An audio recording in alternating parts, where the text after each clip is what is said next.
Hey everyone, this is FaZe and welcome to my channel. Apple recently announced the all-new iPad Pro with the M5 chip, and the most frequently asked question that I've been receiving is how big of an upgrade is it in comparison to the M4 iPad Pro which released last year. For anyone with an M2 iPad Pro or older, this will be a huge upgrade as you will get the all-new thinner and lighter design that we got with the M4, along with a tandem OLED display and the new Magic Keyboard and Apple Pencil. But coming from the M4 to the M5, that's where it gets a little complicated. And my initial answer would have been, it's just a minor spec bump. Don't even consider upgrading. But to be honest, though both the M4 and M5 iPad Pros look identical and nothing has really changed at all hardware-wise, there are 6 solid changes under the hood that kind of makes the M5 iPad Pro a lot more impressive than I initially thought. So in today's video, I'm diving deep into the specs of Apple's brand new iPad Pro with the M5 chip and how it stacks up against last year's M4 model. And hopefully by the end of this video, you'll know whether it's worth upgrading to it or not. So if you're deciding between the two or just love geeking out over specs, then this video is for you. Let's get into it. All right, so first things first. The headline change with this iPad is obviously the switch from M4 to M5, especially in the GPU and neural AI performance. So let's break things down. Apple introduces neural accelerators as part of the GPU, similar to what we saw in the iPhone 17's A19 chip this year. The goal of these accelerators is to help unlock GPU-based AI workloads up to 4 times the peak performance in comparison to last year's M4. On the CPU side, leaked benchmarks hint at about 15% overall speed gains, but these are more modest. Now, depending on your storage configuration, you might see a 10-core CPU and 10-core GPU in the higher tiers with 1TB and 2TB options, and lower ones may drop the performance core down to 9 CPU cores to reduce cost. Now, the 16-core neural engine is also upgraded, though Apple hasn't exactly detailed how much faster. The second thing is more and better RAM and memory bandwidth. On the M4, entry storage tiers had 8 gigs of RAM. The new M5 models boost that up to 12 gigs for the 256 and 512GB versions, and for the 1TB and 2TB models, it remains 16 gigabytes of RAM, same as before. Now, memory bandwidth improves as well. Apple claims over 150 gigabits per second, which is around a 30% increase over the prior generation. Storage speeds also see gains. Apple says that you get up to 2 times faster read and write. All right, all this sounds great, but how exactly does this translate to real-life usage?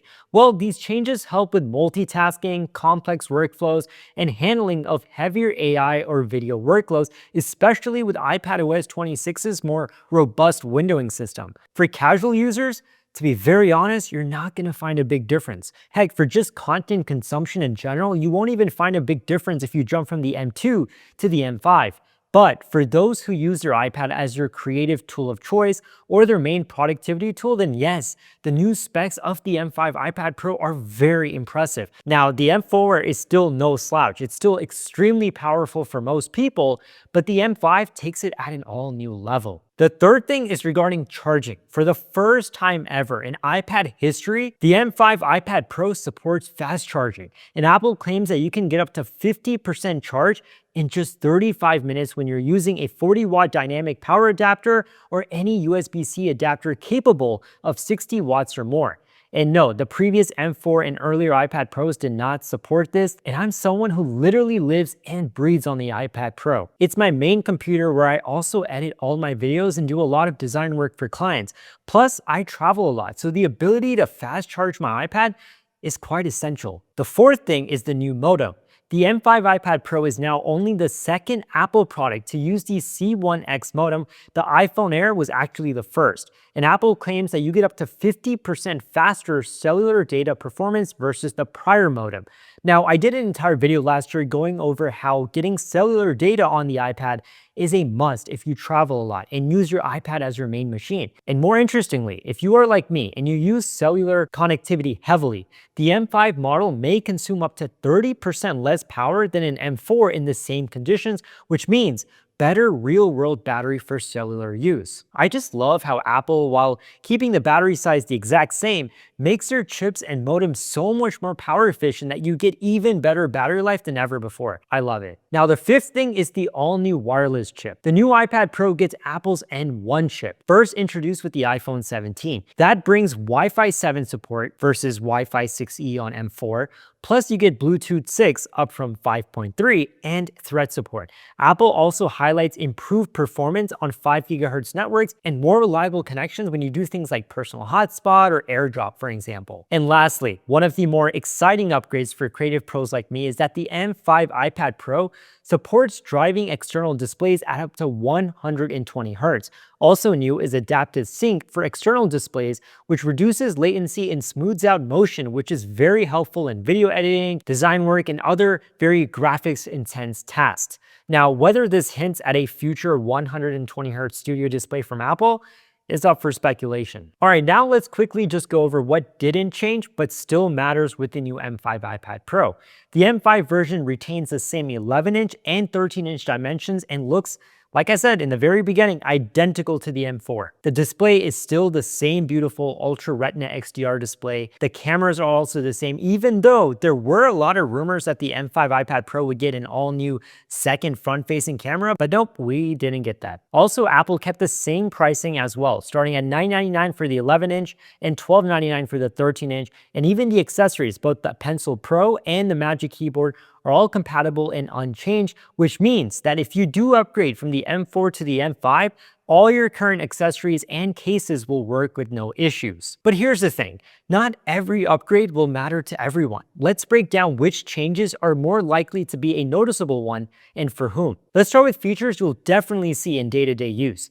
Fast charging is a quality of life improvement, especially if you travel a lot. Better RAM and bandwidth means smoother multitasking, especially with heavy tasks like video editing and design. Wi-Fi 7 and N1 could mean significantly better wireless performance in crowded networks or just future-proofing in general. And the external display support at 120 Hz, in my opinion, is a game changer for professionals using external monitors as it reduces lag and opens new workflows. And also, the improved battery efficiency on cellular will be meaningful if you use cellular data heavily. And also, if you just look at the way Apple is really marketing the new M5 iPad Pro, it's basically very AI heavy. So if you are someone who's using a lot of intensive creative apps, you're going to see a gain of 15% roughly when it comes to CPU. But once again, this is not revolutionary for someone who's just browsing the web, creating some light documents and stuff like that. And if you're not someone who, really depends on cellular connectivity, then yeah, you're not going to care about this iPad at all. So who should consider upgrading to the M5 iPad Pro? First on the list, pros and creative professionals. Think video editors, 3D modelers, designers, as they're more likely to see tangible benefits, especially with external displays or AI workflows. Second, power users who run many apps, virtual machines, or heavy workloads. And third, cellular heavy users who rely on mobile data often. But if you are a casual user, someone who just uses their iPad for browsing the web, checking some emails here and there, watching Netflix, then the M4 is still very capable. And if you can find a great deal on that, go for it. Plus, skipping a generation might make more sense because I do think that the iPad Pro that comes after this will be a much bigger upgrade. But once again, if you are someone on an M2 iPad Pro or older, this is a no-brainer of an upgrade. You're going to love it. One strategy is just to wait for my review because I will be getting the new M5 iPad Pro and will use it quite extensively, and I will give you my full in-depth review very soon. So stay tuned for that. So there you have it. The M5 iPad Pro brings a compelling set of upgrades, especially if you push your device hard. But for many users, your M4 is still solid. If you found this video helpful, hit that like button and ring the bell so that you don't miss my hands-on review when my full testing drops. And also let me know in the comment section below, do you plan to upgrade to the M5 or will you wait for a future leap? I'd love to hear your take. Till then, take care of yourself and I'll catch you next time.